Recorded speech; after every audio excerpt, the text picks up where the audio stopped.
Hacemos la radio que te gusta. Radio Unión 107.9. Hola a todos, soy Pablo Veloso. Esto es La Espada de Damocles en una producción para Radio Unión 107.9 de la FM de Murcia, aquí en España.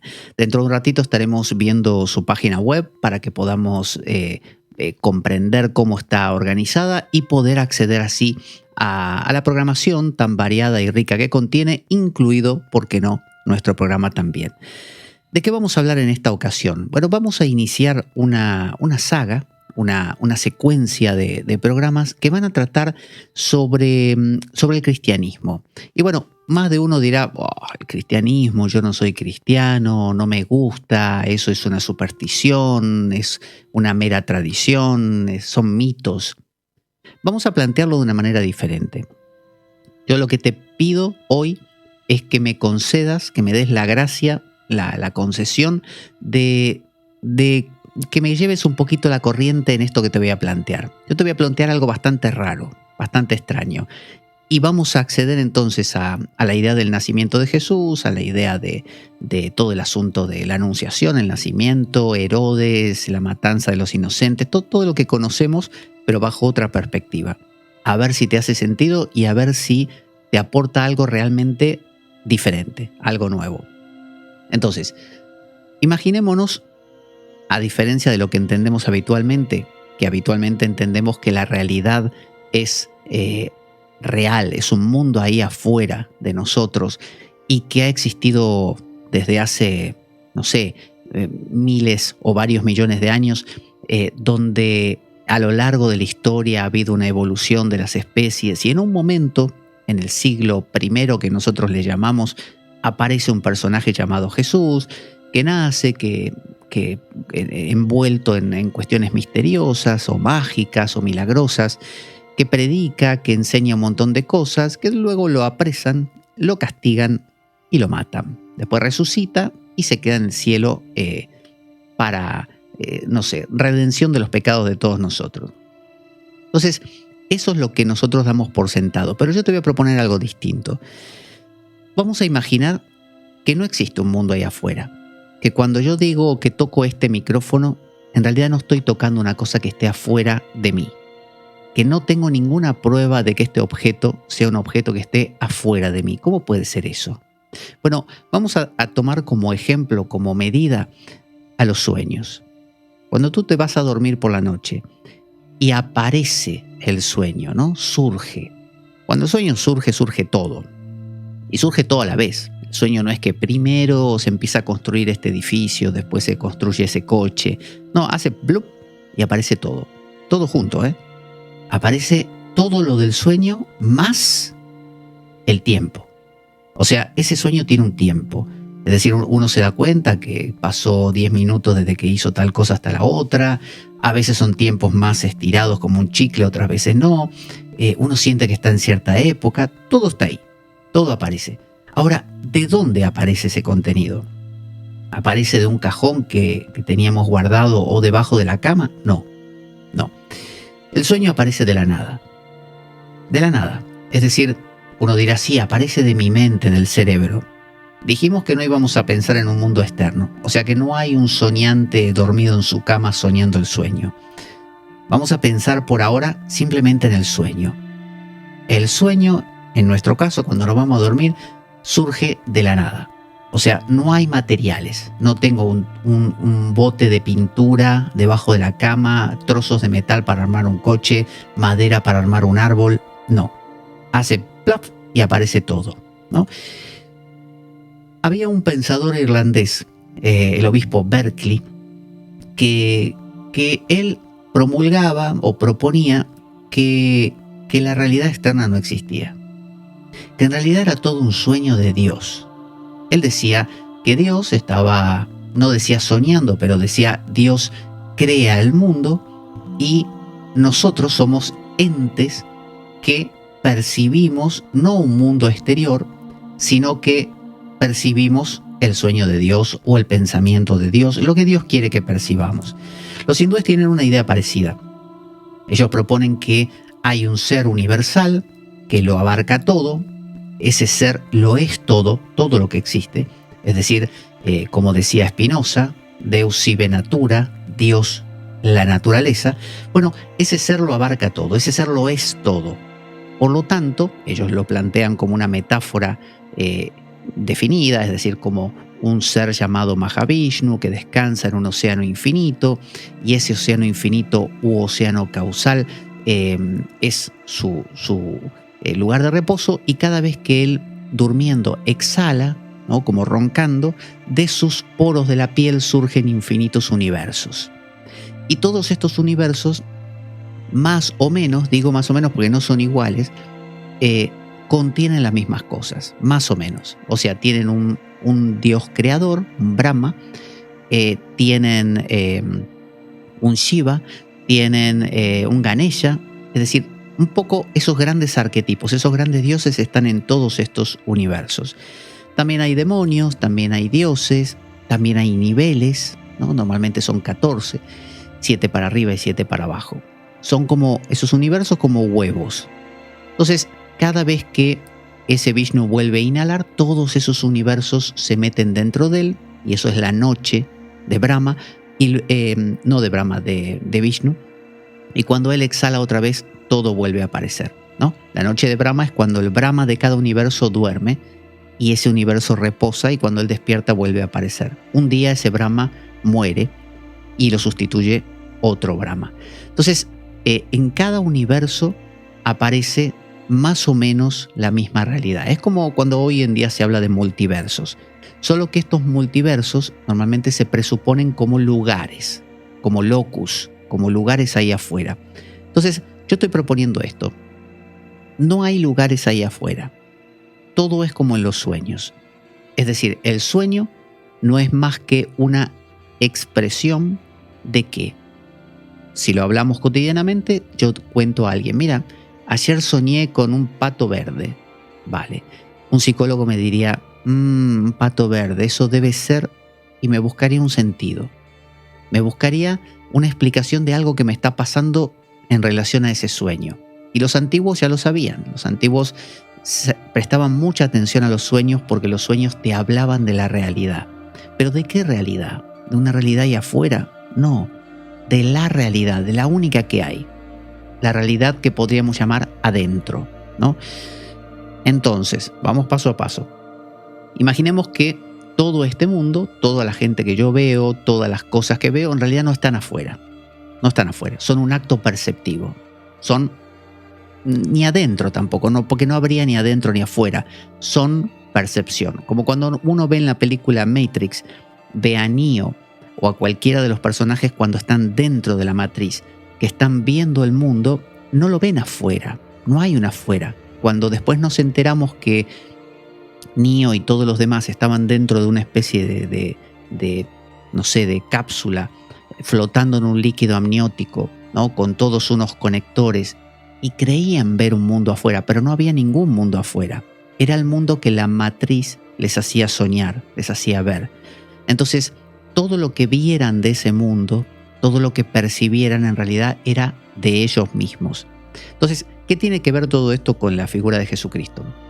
Bueno, si nosotros tomamos la idea de un realismo histórico y empezamos a pensar que Jesús era un señor que vivió en una época, ¿no?, en el siglo I, vamos a pensar en el fondo que no tiene mucho que ver con nosotros.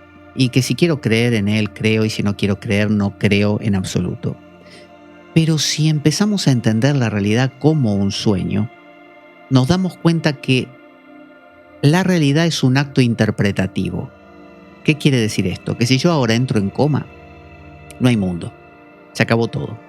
No hay micrófono, no hay Pablo, no hay hablar frente a una cámara, no hay nada. Si yo vuelvo a ser consciente, el mundo aparece. Entonces, si el mundo aparece cuando soy consciente y desaparece cuando soy inconsciente, quiere decir que el mundo no está afuera. El mundo es un acto perceptivo, pero no perceptivo de un mundo exterior, porque no tengo forma de constatar ningún mundo exterior. Entonces, si cada vez que yo percibo el mundo, lo percibo desde mí, lo traduzco, lo transformo a lo que yo soy, ¿no? Es decir, cada vez que estoy soñando, ese sueño es creado desde mí, ¿no? Por mí y para mí. Por lo tanto, todo lo que aparece en ese sueño habla de mí. Entonces, si entendemos a la figura de Jesucristo, u Odín, o no sé, Quetzalcóatl, o el que más te guste, el Buda, simplemente como elementos que la psique, nuestra mente, digo nuestra, pero pongámosle tu mente, que tu mente es capaz de concebir, ¿no? La imagen del sabio. La imagen del sabio está en todas las culturas. Está el Buda, está el Quetzalcóatl, está, no sé, el chamán no sé, de entre los vikingos. Siempre va a haber uno que va a representar esa sabiduría. Bueno, Jesús es la imagen del héroe. Jesús es la imagen del milagro de poder hacer algo en este universo, transformar el universo. Es la fuerza de transformación de la realidad. Entonces, en lugar de decir simplemente la fuerza de transformación de la realidad, decimos en nuestra cultura Jesús de Nazaret. Le otorgamos una validez histórica, pero para poder captarlo mejor, imaginemos que no tiene que ver con una realidad histórica, sino que es un acto presente. Porque cada vez que tú piensas acerca de la historia, si yo te digo el 200 a.C., lo estás pensando ahora. Si yo te digo el 500 a.C., lo piensas ahora. Si yo te digo dentro de 10 años más, lo piensas ahora. Pero no solo lo piensas fría y neutralmente, lo transformas, opinas acerca de eso, lo traduces, lo filtras, juzgas. Y si juzgas en el acto perceptivo, impregnas lo que supuestamente estás percibiendo de ti. O sea, no hay nada que percibas que no seas tú, porque todo lo estás manchando de ti. Es como si uno, antes de comer cualquier comida, no sé, digo algo feo, le escupiese. Bueno, ¿a qué sabe? Y a mí, porque la escupí, ¿no? Es decir, estoy comiendo lo que ya soy.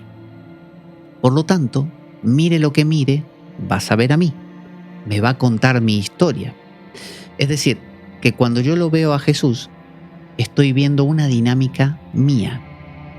Entonces, las personas, supongamos que hacemos la concesión de que hay gente a lo largo de la historia que ha tenido esta misma actitud de percibir y impregnar el mundo de sí mismo.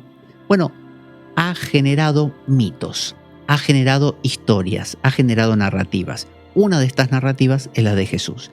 ¿Qué dice esta narrativa? Un ser nace mágicamente de una manera extraña, extramundus, se suele decir, como fuera del mundo. Es un personaje diferente, a su vez en peligro, lo quieren matar, ya sabemos, Herodes, y finalmente logra vencer todos los obstáculos, aunque al final lo matan, ¿no? Es el héroe trágico, lo que se llama el héroe trágico, pero no muere nada más, sino que con su muerte redefine un montón de cosas. Esa es la historia de Jesús, pero esa es la historia de muchos otros. Si uno ve la historia de Krishna, va a notar que es muy, pero muy similar. Yo hice un programa donde comparaba las dos historias. Es extremadamente similar. No voy a entrar ahora en la de Krishna para no alargar la explicación, pero estamos hablando de personajes que están sometidos a parámetros muy parecidos.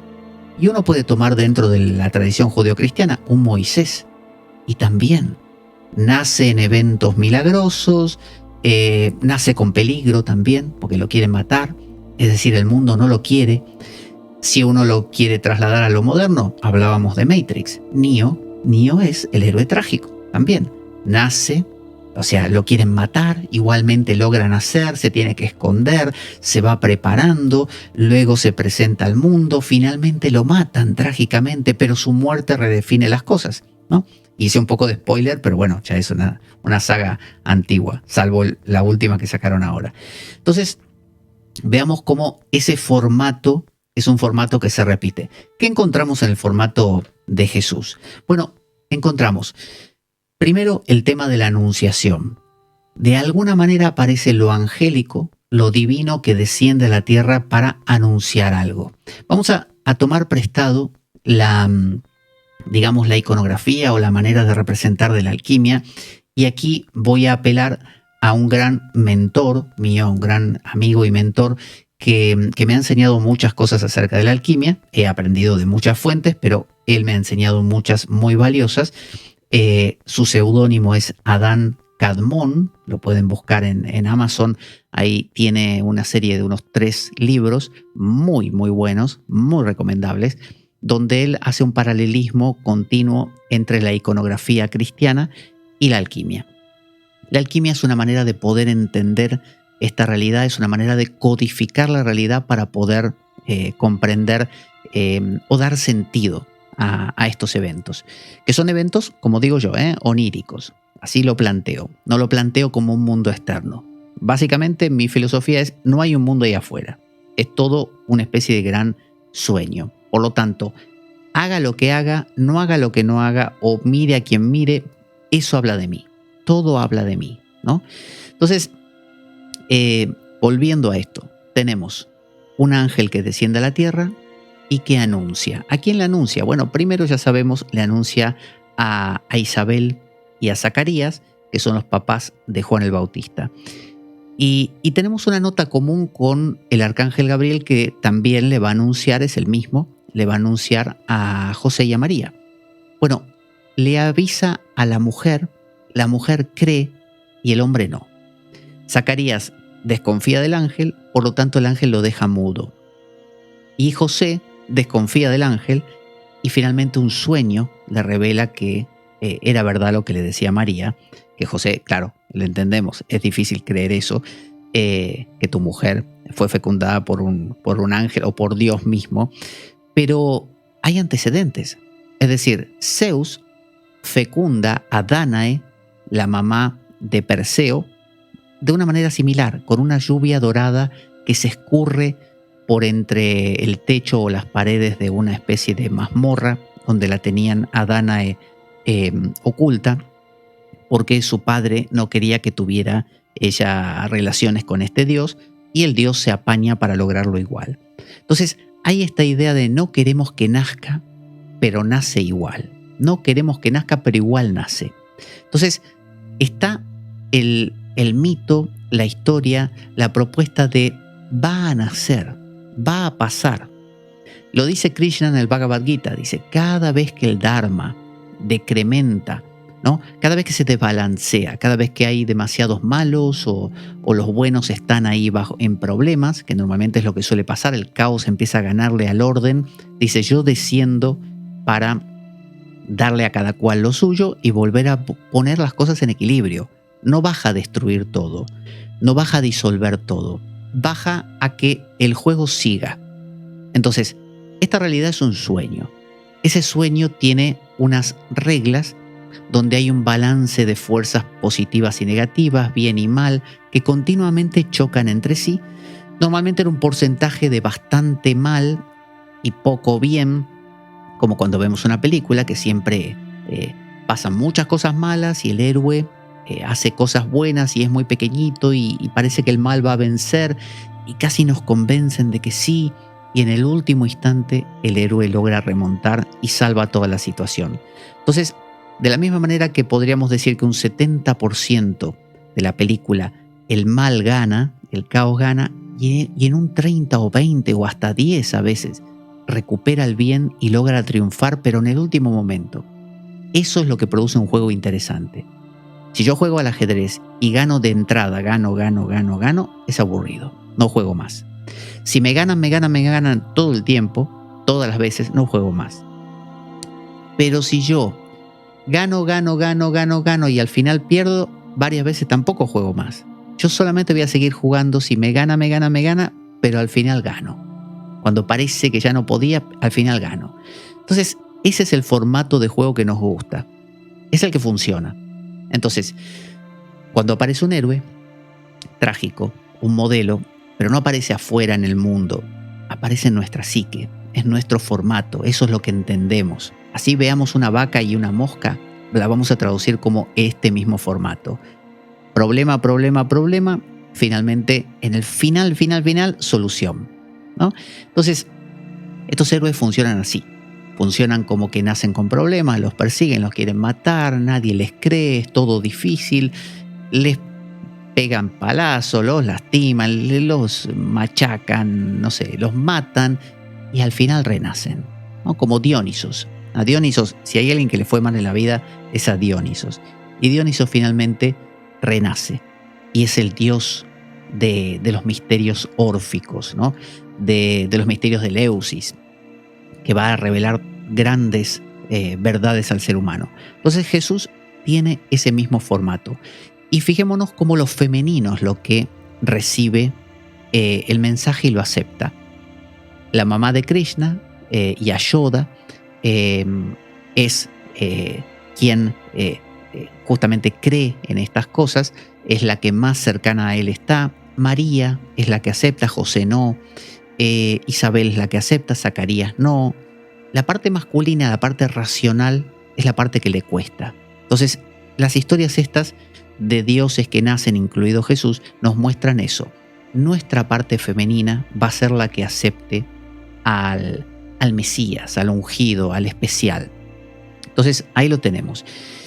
¿Qué es la parte femenina? Ahí vamos a tomar un poco de la alquimia y de lo que mi amigo Adán Kadmon nos sugiere. La alquimia nos propone que, yo aclaro, voy a agregar algunas cosas mías también, porque él si bien trabaja con alegorías, algunas alegorías las agrego yo porque me hacen mucho sentido. Entonces, en la alquimia hay 3 principios: el azufre, el mercurio y la sal. Entonces, María, la Virgen, es el mercurio. José, el marido de María, es el azufre, y la sal es el espíritu, es el ángel, ¿no? En la alquimia se llama el león verde.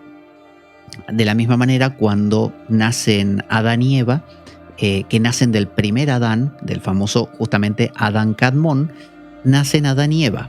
Adán es la tierra adámica que va a dar el azufre. Eva es el mercurio, todavía sucio. Y luego aparece también la sal, que es la serpiente, que a su vez purifica a ambos, los vuelve desnudos y los prepara para la obra, ¿no? Entonces, ¿qué sería esta María? Y ahí agrego mi elemento. Nuestra mente. María es la mente capaz de acoger ¿a qué? Acoger la simiente de José, ¿no? Porque se supone que María queda embarazada del Espíritu Santo, pero también de José. Ya sé que dice que no tuvieron relaciones, pero imaginemos que sí, ¿no? Que hay esa conexión de pareja, y es como que el Espíritu Santo fuera, o el ángel, es el elemento que logra, como cuando una pareja no puede tener hijos porque no logra quedar embarazada, el óvulo no logra ser fecundado. Bueno, si agregamos un elemento catalizador que lo favorece, bueno, eso sería el Espíritu Santo, eso es el ángel. Entonces, ¿qué es el ángel? El ángel para mí es el logos. El ángel es la explicación.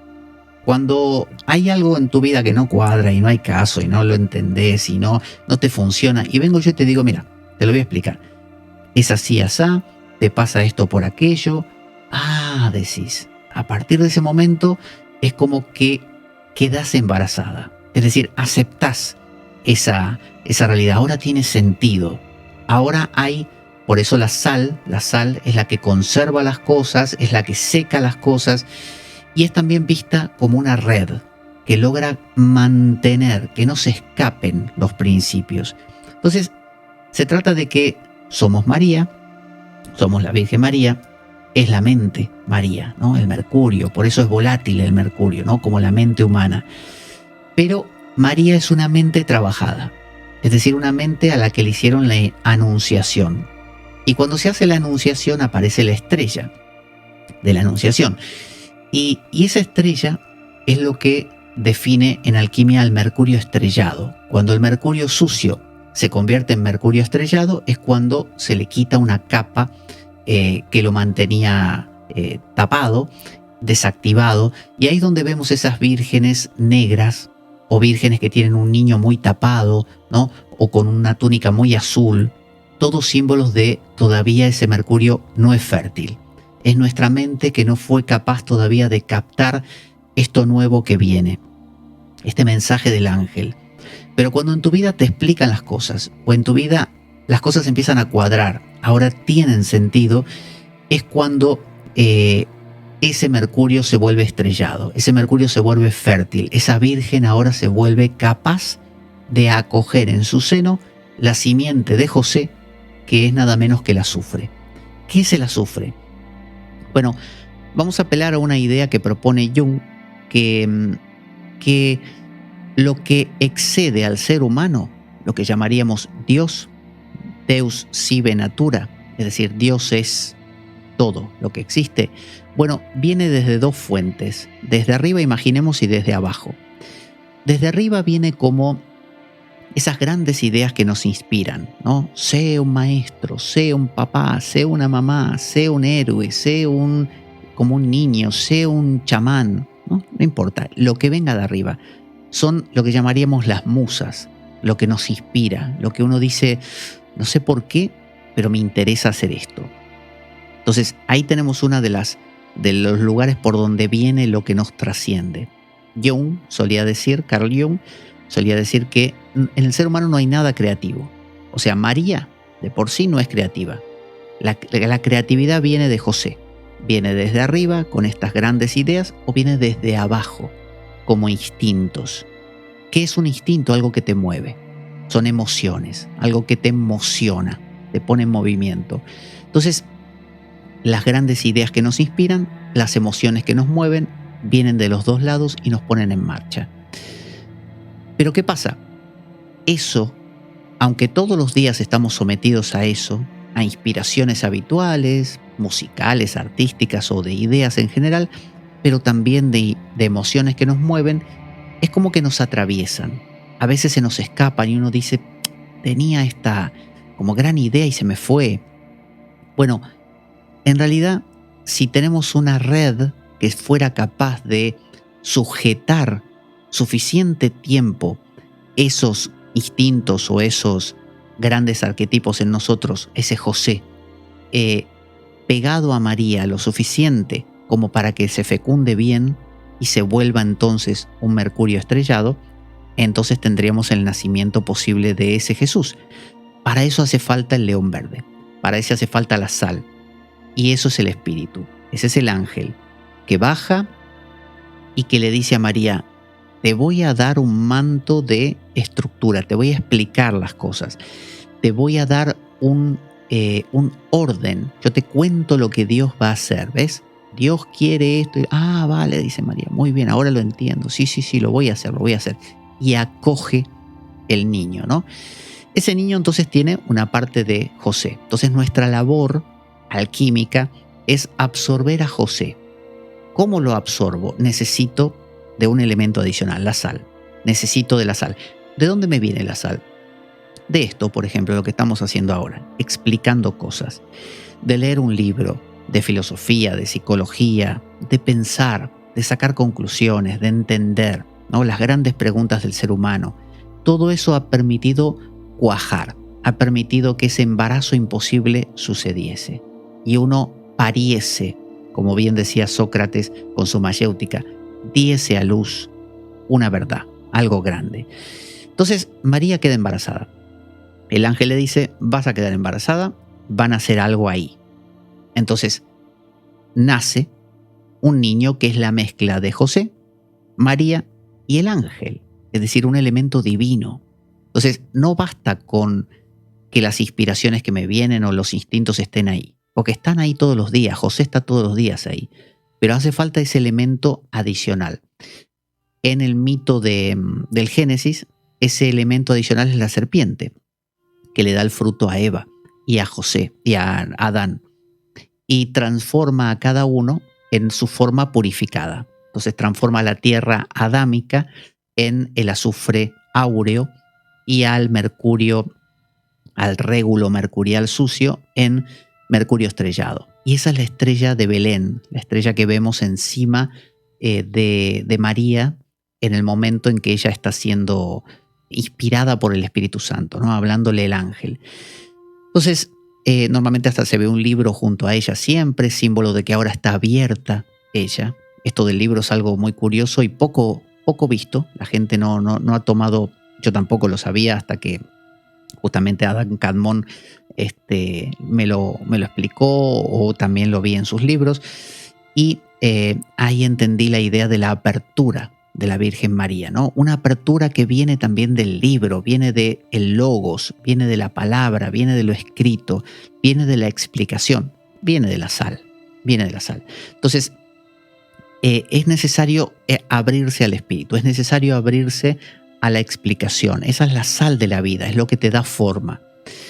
Entonces, llegamos hasta ahí. Tenemos una María que es fecundada, un José que es medio revoltoso. José siempre se quiere ir. Zacarías siempre se quiere ir. No quieren quedarse, no quieren aceptar este asunto. Pero María, como mente, ¿no? Justamente como nuestra sustancia mental, gracias al Espíritu, le logra decir: José, te quedas. Acá te quedas, ¿no? De alguna manera lo envuelve. María lo convence. No solo María, el ángel, ¿no? El ángel habla con Zacarías, el ángel habla con José en sueños, y a los dos les da la información, o sea, les da forma, los informa. Y ahí sucede el milagro. Entonces, ¿qué pasa? Todo esto del pesebre, en una hostería, en una posada, son agregados de la tradición. En ningún momento se dice en una posada en sí, en el Nuevo Testamento. Simplemente porque el orden social en ese momento no implicaba tener posadas, sino que la gente cuando viajaba se quedaba en la casa de sus parientes. Era normal eso. Entonces, podemos pensar que este pesebre no es más que, de nuevo, una gran metáfora que inconscientemente la cultura humana va construyendo. ¿Qué es ese pesebre? Bueno, ese niño que sale de María es conocido en la alquimia como el león rojo. El león rojo también es conocido como nuestro pececillo, un pececito. Por eso Jesús es conocido como Ictis. En griego, Ictis son las iniciales de Jesús, Christos, Zeus, Soter, Ictis, Zeus, bueno, me falta una, Ios Soter. Entonces, Jesús, Cristo, Hijo de Dios Salvador, Ictis. Y era el símbolo en los primeros tiempos del cristianismo, ¿no? El símbolo de Jesús. Entonces, la alquimia toma esto. No es que todo el motivo cristiano sea alquímico, sino que la alquimia, de nuevo, es un cristal con el que se puede ver la vida y se la puede entender de una manera mucho más profunda y aprovechar. Entonces, cuando nosotros pensamos en ese Jesús como el pececillo, es un pececillo que hay que, como cuando uno mete una red dentro de una pecera para capturar uno de los pececitos porque a ese pececito lo quiere cambiar de pecera, por ejemplo. Bueno, lo tiene que ir rastreando, lo tiene que ir pescando, ¿no? Un poco de agua, hablando de pecera. Entonces, bueno, uno lo pesca, lo saca. Esa red, de nuevo, es el león verde. Esa red es la sal. Esa red es con lo que pescamos al pececillo que de otra manera se nos escapa. Esa red es pescar a Jesús. Eso es el pesebre. Cuando vemos ese pesebre de paja, esa paja verdosa, los alquimistas ahí ven ese león verde otra vez. Ven esa sal. ¿Y qué aparece junto al pesebre siempre? Bueno, aparece un asno y un toro. Para los alquimistas, el toro con sus cuernos en forma de media luna, en el mundo antiguo el buey Apis y todas estas iconografías que tienen que ver con lo lunar. Así que el buey es símbolo del mercurio, de la mente, como María, es lo mismo, María, en su forma más elemental, o sea, en una forma más primaria. Y el asno es el azufre otra vez, o sea que tendríamos a María y a José y el pesebre. ¿Qué es el pesebre? El pesebre es la sal. De nuevo están los tres principios. Entonces, lo que están diciendo el buey y el asno es: nosotros dos generamos a ese niño gracias a este contenedor. El pesebre lo contiene a Jesús. Jesús está dentro del pesebre. Entonces, cuando nace dentro de nosotros Jesús, cuando nace en tu mente, esa mixtura perfecta que es nuestro Salvador, Por eso es nuestro Salvador, ¿no? Esa mixtura perfecta entre tu mente, que ahora, gracias a un logos, a una explicación, a una enseñanza, a la enseñanza, ¿no? Que es el arcángel Gabriel en este caso, ahí se personifica, se metaforiza. Cuando tu mente es capaz de recibir, gracias a ese logos y explicación, al azufre, es decir, a la potencia, el azufre es el fuego, la potencia de la vida, cuando lo tenés dentro con esa mixtura, ahí estás teniendo a ese niño, ¿no? Ese niño divino. Ese es el niño que estamos esperando, es nuestro Salvador. Y cuando nace, hay que ponerlo de nuevo en esa sal. Esa sal en que se pone a ese Jesús es la misma sal que vamos a ver como el vaso, el recipiente, color verde, que sostiene a veces María Magdalena, a veces José de Arimatea, en la cruz, y que recibe, se dice que es el de la última cena, ¿no? Donde se puso el vino, el cáliz, pero también es el vaso de María Magdalena donde se recibe la sangre del Salvador. Y si nos acordamos, del Salvador cae de su costado, donde Longinos, el lancero, le clava la lanza, salen dos chorros, uno de sangre y uno de agua. Manó de su costado sangre y agua, ¿no? Bueno, ¿quién recibe eso en la iconografía? María Magdalena, ¿no? Lo recibe. María Magdalena tiene el pelo así rojo, pero está vestida de verde, porque ella es el león verde, ella es la sal, y recoge en ese recipiente salitre, salino, en ese recipiente verde, el grial verde, que cae como la tabla esmeralda de la frente de Lucifer, ¿no? Lucifer es el portador de la luz, es de nuevo el león verde, ¿no? No tiene que ver con Satán, sino con el león verde, el que abre los ojos de Adán y Eva, por ejemplo. Entonces, uno dirá, pero ¿cómo puede ser? Si estamos hablando del nacimiento y ahora saltamos a la crucifixión que ocurrió después. No, esa es la cosa. Si estuviéramos hablando de la realidad real, de un mundo ahí afuera, de una realidad histórica, yo te diría, primero viene el siglo I y el siglo XXI viene mucho después, ¿no? Viene ahora cuando estamos nosotros. Pero si esto fuera un sueño, el siglo I y el siglo XXI ocurren al instante, en el mismo momento. En los sueños no hay tiempo, no hay antes y después, hay simultaneidad.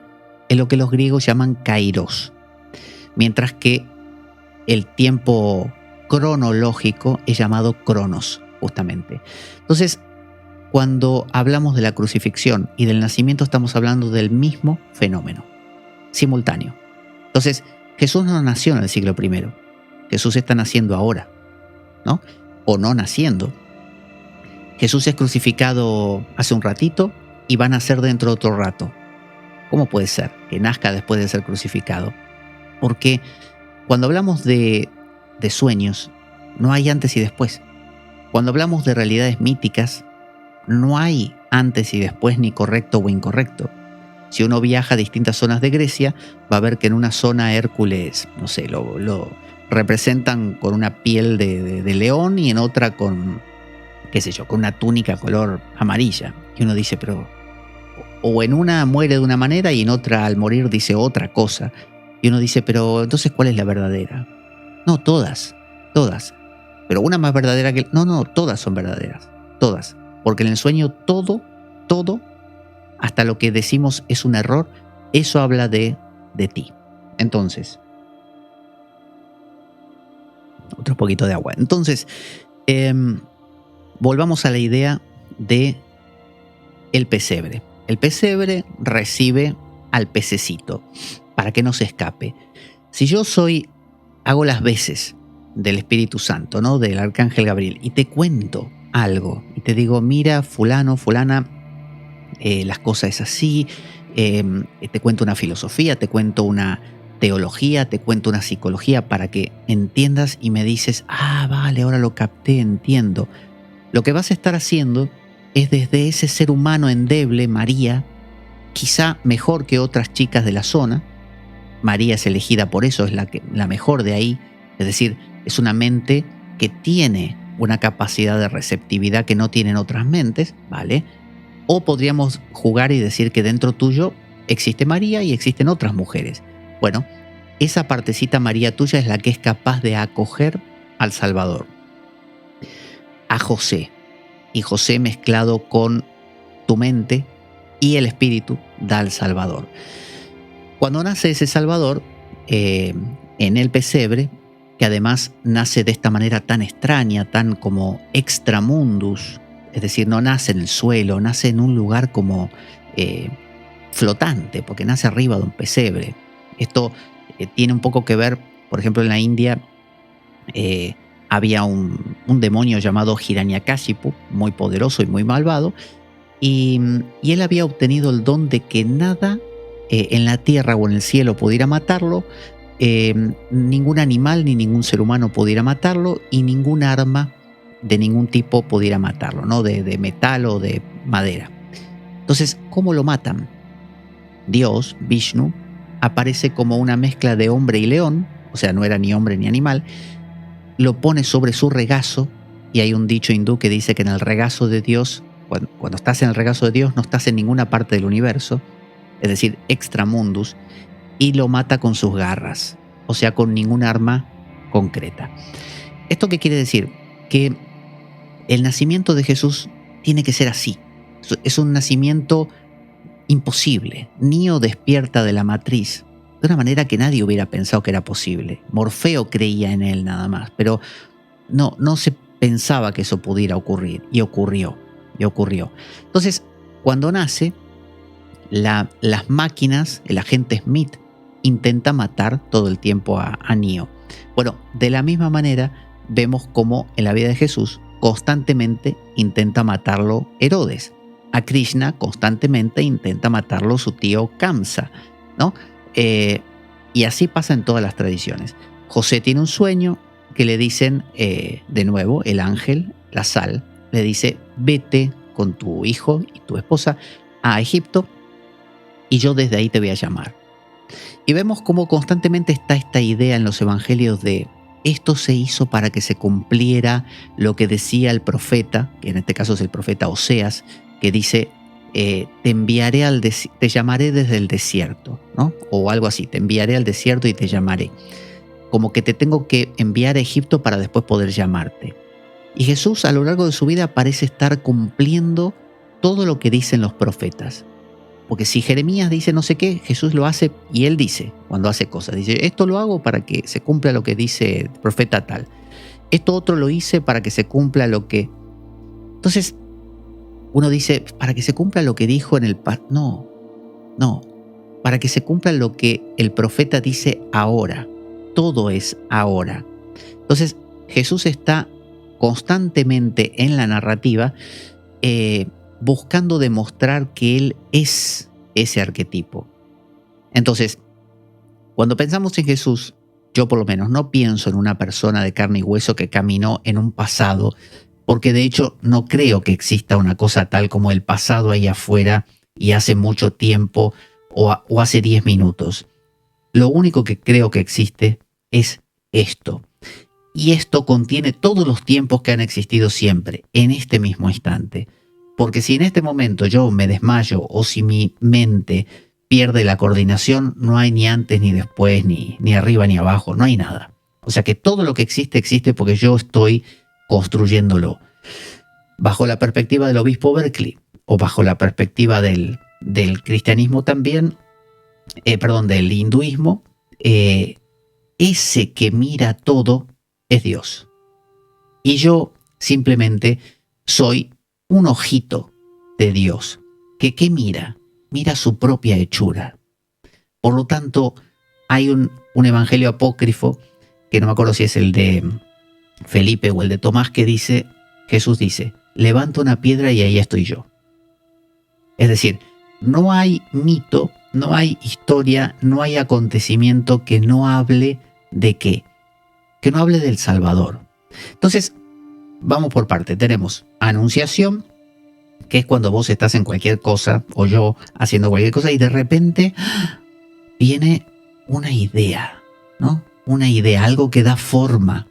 El arcángel Gabriel que te dice, tengo algo para ti.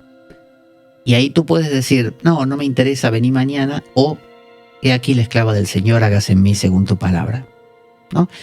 Si uno dice eso, acoge ese mensaje que va a ser la red que va a poder absorber a José. Un José ahí como arrebatado que no quiere quedarse. Entonces lo acogemos, damos a luz y nos convertimos entonces en un mercurio fértil, en un mercurio estrellado. Ahora somos un mercurio especial. Alquímicamente, si lo miramos de forma química, metalúrgica, en el proceso del trabajo con el mercurio tiene una forma cónica, tiene una cobertura que se llama el caput mortuum. Cuando se le quita el caput mortuum, ese mercurio limpio tiene una forma como estrelladita, tiene unas estrellitas. Y eso es el mercurio preparado. Esa es tu mente preparada para recibir a ese José. ¿Qué pasa en ese momento? Aparecen los famosos Reyes Magos que hace muy poquito pasamos el 6 de enero y vinieron, ¿no? Supuestamente. Eran 3 personas, dice la tradición. Los evangelios no dicen cuántos eran. Simplemente dicen que eran unos magos de Oriente o algo por el estilo. Entonces, la tradición nos dice, son 3 reyes, Melchor, Gaspar y Baltasar. ¿Qué hace cada uno? En la iconografía se los representa arrodillándose ante el Salvador, poniendo cada uno una corona en el suelo y ofreciendo algunos regalos, mirra, ¿no? Oro y demás, incienso y mirra. Estas coronas para la alquimia son las 3 coronas, son 3 procesos a los cuales hay que someter a este niño que nació para que se convierta en algo aprovechable. Porque si nace Jesús, nace nuestro Salvador en tu corazón, como que de nada sirve si solo se queda en eso. Ahora hay que convertirlo en algo que se desborde, que se contagie. Es lo que en alquimia se llama la proyección, que se proyecte, y que el polvo de proyección, y que entonces pueda, digamos, curar leprosos, a los famosos metales leprosos, curar leprosos, resucitar muertos, ¿no? Expulsar demonios. ¿Cuáles son los leprosos? ¿Cuáles son los metales leprosos? Bueno, son todas las partes tuyas que no fueron María, que no dijeron que sí. Todas las partes que no dijeron están como dormidas, son los Herodes que hay dentro tuyo. Bueno, Jesús viene a salvar a todos esos, a los descarriados, pero lo hace a través de someterse a estos 3 procesos. Estos 3 procesos muchas veces se compara con cuando Jesús, una vez muerto, está en la tumba, ¿no? Y está en ese lugar cerrado. Y de ese lugar cerrado va a salir, a resucitar, que ya hablaremos del tema de la cruz y la resurrección. Entonces, estar ahí adentro, en ese huevo alquímico donde 3 coronas ocurren, y a su vez de esas 3 coronas hay 7 golpes. En cada una de ellas 7 golpes de rueda, 7 golpes como si le echáramos fuego a un horno para que tuviera más potencia, 7 niveles correspondientes a las 7 notas también de la escala musical. Y entonces, como resultado, logramos un Jesús resucitado. Un Jesús que es capaz de realmente llegar a todos, ¿no? Un Jesús universal, ya no un Jesús local. Entonces, esos 3 Reyes Magos, con sus 3 coronas y sus 3 regalos, te están diciendo, esto no termina acá. Ahora esto tenés que trabajarlo. O sea, genial, te nació Jesús, ahí lo tenemos en el pesebre, muy bonito. Con algo te has quedado, perfecto. Ahora esto hay que expandirlo.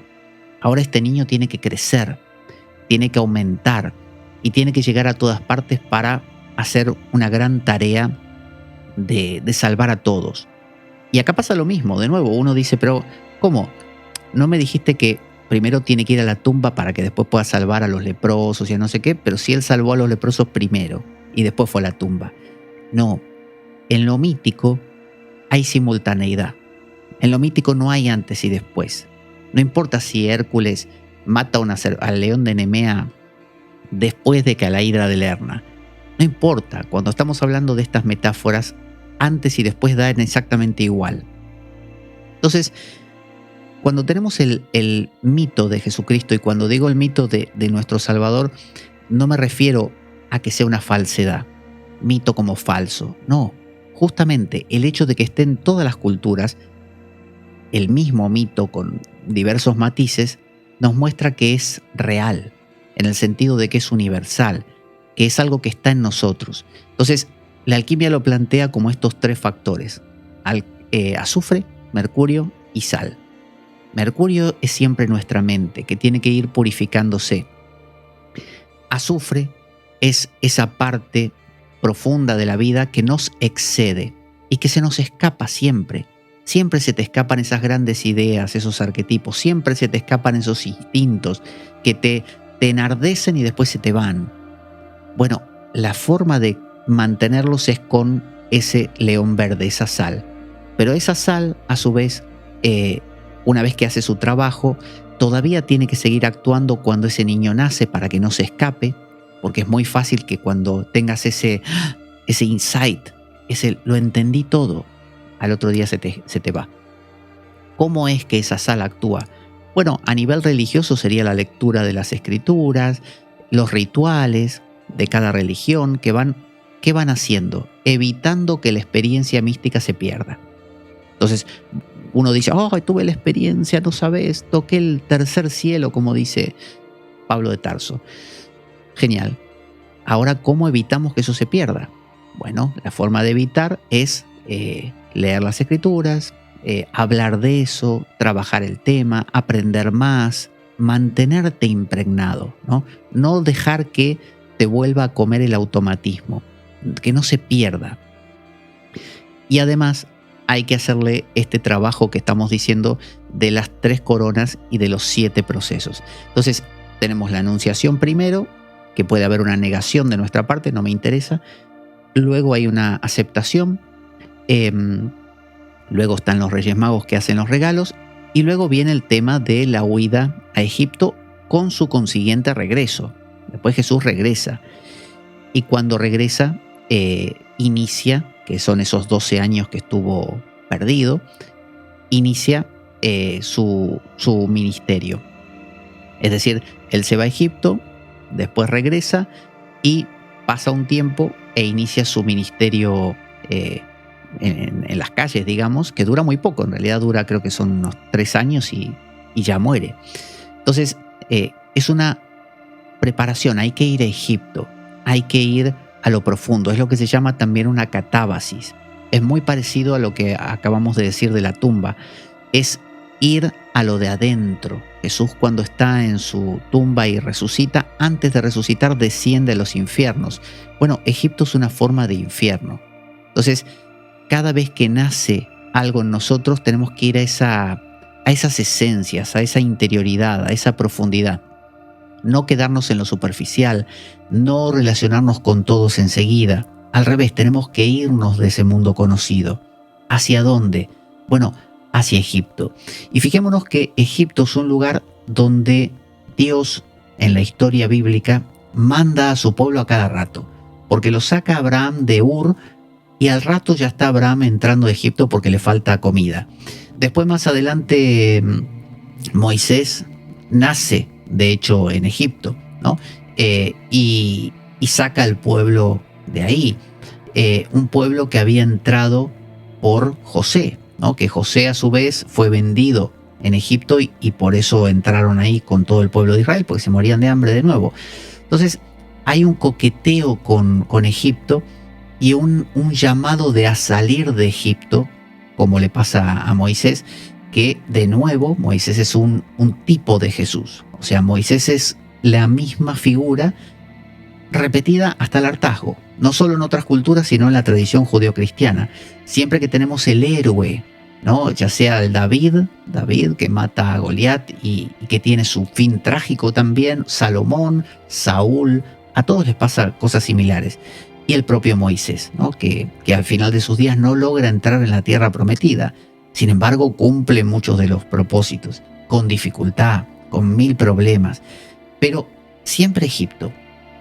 Egipto representa tocar los tuétanos, es salir de la superficialidad. Cuando el pensador Heidegger decía, o el mismo Nietzsche, hablaba de la moral del amo y la moral del esclavo, o la vida auténtica y la vida inauténtica. Bueno, salir de Egipto, ser llamado de Egipto, significa que te vas a lo profundo, que no sos una María que está viendo televisión. Sos una María que cuando le avisan estas cosas, y cuando te nace ese hijo, te vas a lo profundo, te vas a las cosas, al silencio, te vas al encuentro con tus demonios. Es decir, vamos a profundizarlo esto, no nos vamos a quedar en la superficie, no nos vamos a quedar en mirar lo entretenido y a contarle a los vecinos lo que pasó, sencillamente porque se banalizaría eso. Entonces Jesús tiene que ser llamado de la tierra donde los dioses tienen cabezas de animales, es decir, de Egipto, de la tierra de la superstición, la tierra de la magia, la tierra de los muertos, justamente. Jesús sale del mundo de los muertos cuando resucita, sale de ese infierno, de ese lugar inferior, y resucita al mundo celestial, pero primero baja. Muchos héroes lo hicieron en Grecia, Ulises, Teseo, hacen esto de la catábasis o la nequia, también llamado, que es bajar justamente al mundo de los muertos y luego salir a veces con una gran información, que es, por ejemplo, cuando creo que es Ulises que habla con el sabio Tiresias, y también habla con Aquiles. Y bueno, ese bajar, aprender y volver a salir te cambia, te cambia. Entonces, no es un Jesús, ese Jesús que nació, esa cosa que nació nueva en ti, ese Salvador que nos nace, no es alguien que tengas que llevarlo al centro comercial enseguida, a que lo vean todos. No, hay que llevarlo a los barrios más pobres, hay que llevarlo a los lugares oscuros, hay que llevarlo a los lugares del silencio y de los miedos y del dolor y de la angustia más existencial. Hay que llevarlo al mundo de lo existencial, a la vida misma. Y desde ahí va a salir un Jesús mucho más fuerte, que después va a aparecer en el templo, va a sorprender a los escribas ahí con todo su conocimiento, ¿no? Que es lo que le pasa en los primeros años, que Jesús empieza a desentenderse de María y José y empieza a hacer su labor independiente, empieza a ser alguien que excede tu propia mente, tu María, tu José, ya tiene vida propia, ya se extiende. Sin embargo, fijémonos cómo vuelve a aparecer la figura de María Magdalena en la vida de Jesús como la mujer del vaso de alabastro, ¿no? De este vaso verde. Es decir, vuelve a haber un león verde que lo acoge, que lo contiene, porque si no ese Jesús se pierde. Entonces, de nuevo va a haber ese vaso, que lo vamos a hablar ya más adelante, y ese vaso de nuevo va a ser el recipiente. María es un recipiente. En las letanías marianas se habla de María como vaso, ¿no? Es la puerta, pero también es el vaso. Entonces, nosotros, nuestra mente, es nuestro mercurio.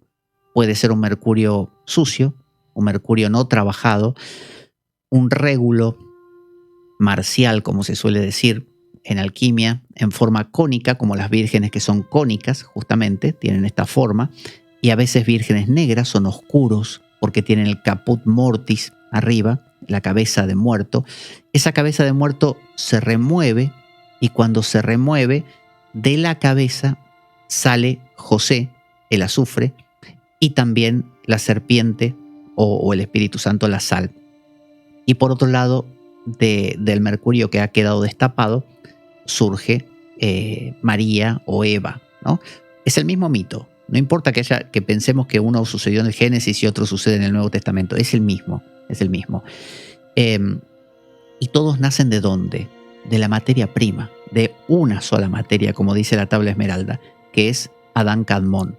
De ese Adán original, ¿no? Como el nombre de este alquimista de habla hispana, Adán Kadmón, del que tantas cosas interesantes he aprendido. Muchas las estoy contando por aquí, pero recomiendo sus libros porque en ellos es que se encuentra esto bien desarrollado, ¿no?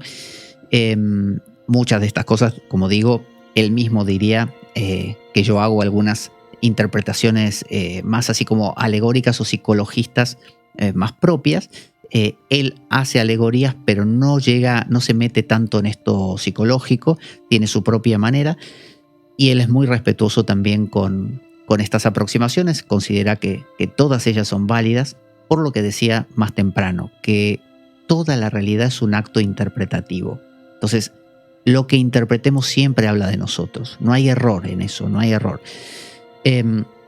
Así que bueno, ahí tenemos, nacimiento de Jesús, previa anunciación, es un paralelo con lo que nos pasa todos los días a nosotros. No se trata de un hecho que ocurrió en el siglo I o de un señor que caminó y sanó, señor de barba y pelo largo que anduvo sanando gente y que hay que adorarlo ahí afuera. Si así fuera, sería muy triste. Sería un evento como, ahí está, un señor que caminó y murió en el siglo I y me lo perdí.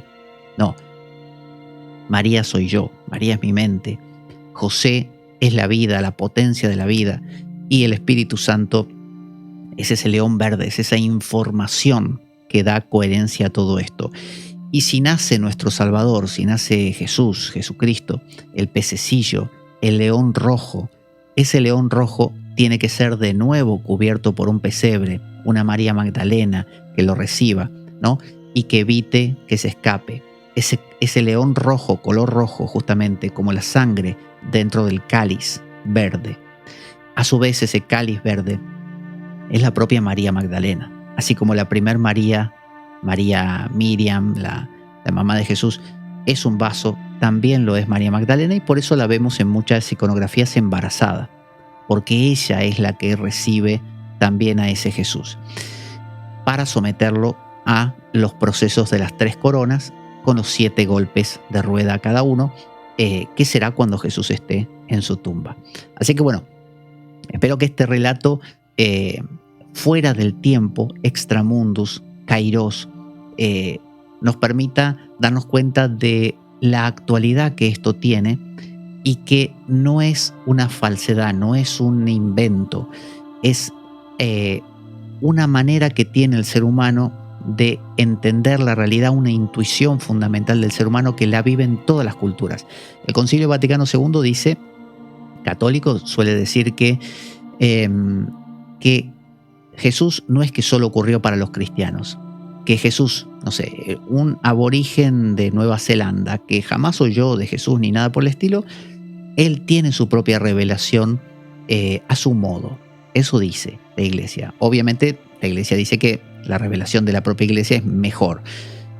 Pero bajo esa perspectiva, tomando esa idea, cualquier Krishna, Buda, no sé, cualquier representación de cualquier ser humano en cualquier parte del mundo y en cualquier momento de la historia, siempre va a reflejar lo mismo. Como lo dice el gran Emerson, Ralph Waldo Emerson, muy recomendable su ensayo Historia. Su ensayo Historia, él cuenta ahí que, como dice también Jung, lo que ocurre una vez ocurre muchas veces. O sea, ocurre siempre. Por lo tanto, no hay nada que nosotros imaginemos, como bien lo decía Shakespeare, estamos construidos de la materia de los sueños. No hay nada que nosotros imaginemos que no nos refleje.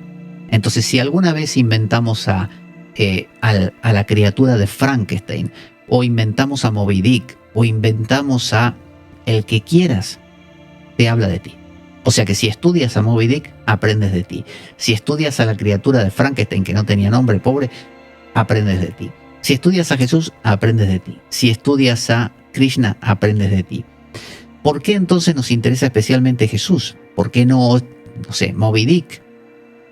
Porque vivimos en un mundo occidental y por varios milenios,